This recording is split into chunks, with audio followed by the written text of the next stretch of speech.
سعودی عرب کے شمال مغرب یعنی کہ نارتھ ویسٹ میں واقع ایک قدیم وادی جو کہ مدینہ منورہ سے تقریباً 300 کلومیٹر شمال میں ہے، اردن کی سرحد کے سمت یعنی کہ پہاڑوں میں اور وادیوں میں یہ ایک پورا ریجن وادی ہے۔ وہ علاقہ ہے جہاں قوم سمود رہا کرتی۔ یہاں کے لوگ بہت زیادہ طاقتور تھے، یہاں تک کہ وہ پہاڑوں کو تراشا کرتے تھے اور ان کو کاٹ کر وہاں پر گھر بنایا کرتے تھے، ایسے عالیشان گھر جو لوگ دیکھ کر حیران ہو جاتے۔ قرآن میں اس قوم کا ذکر یوں کیا جاتا ہے کہ یہ وہ قوم تھی جو پہاڑوں کو تراش کر اونچے اونچے گھر بنایا کرتی تھی۔ یہ لوگ جسمانی طور پر طاقتور تھے، ذہین تھے، ان کو اللہ تعالیٰ نے بیٹوں سے نوازا تھا، مگر یہ لوگ بہت زیادہ غرور کرتے تھے، یہ سمجھتے تھے کہ ہم بہت زیادہ طاقتور ہیں۔ اور پھر ایک وقت آیا کہ اللہ نے انہی میں سے ایک شخص کو نبی بنایا۔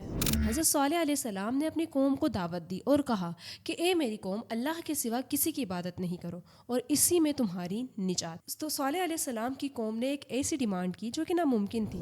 انہوں نے کہا کہ پہاڑ کے اندر سے ایک اونٹنی، زندہ اونٹنی باہر آئے، اور پھر اللہ کا حکم ہوا اور یہ معجزہ ان لوگوں نے دیکھا۔ لیکن اللہ نے انہیں احکام دیے کہ اس اونٹنی کو کسی بھی طرح نقصان نہیں پہنچانا ہے، ایک دن پانی کا تمہارا ہوگا اور دوسرا دن اس اونٹنی کا ہوگا۔